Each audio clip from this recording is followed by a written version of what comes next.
The shape of this thing in front of us might look like a pineapple, but it's actually the main ingredient used to brew tequila. This plant takes an average of 7 years to mature. Once mature, workers will cut away most of the outer leaves, leaving only the center of the plant, known as the agave heart. The tool they use is a sharp blade resembling a spade. It can easily remove the bitter leaves from the agave heart. As is customary, workers will cut a small piece of the agave heart and place it in a machine, then measure the starch content of this batch of agave plants. Only agave hearts with sufficient starch content will be sent to the distillery. Here, workers will use a special hand axe to dissect the large agave heart into 4 pieces. This allows them to be better prepared for the next step, which is roasting. They place the split agave hearts into the oven and roast them with steam for about 80 hours. This process will convert the starch in the agave heart into sugars. Meanwhile, the flesh will soften and the color will change from white to red-brown. Once roasted, the agave hearts are transferred to a shredder. This machine continuously rotates and tears the flesh into long fibers. The shredded agave heart is then transported by a conveyor belt to a shallow pit outdoors. Here, a machine-driven stone will crushes the fibers and extracts all the juice. This process takes about 2 hours to complete. The extracted juice is then transported through pipes into wooden vats. At this point, adding yeast will start the fermentation process. This process will gradually convert the sugars into alcohol. After about 72 hours of fermentation,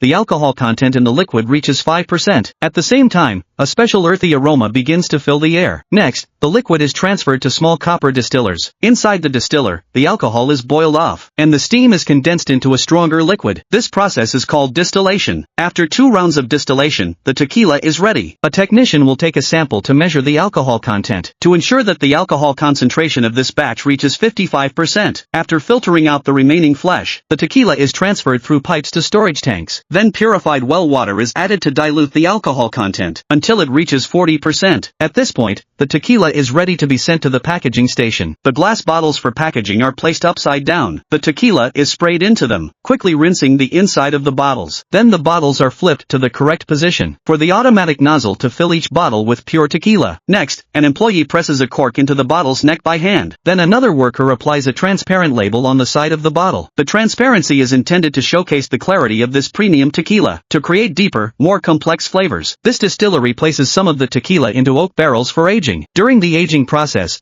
the tequila absorbs unique flavors from the wood, and its color changes from white to a more sophisticated amber hue. After the distillation experts personally inspect each batch of aged tequila, this tequila, revered as Mexico's national drink, is ready to be enjoyed by people. Follow my channel for daily creative and exciting videos.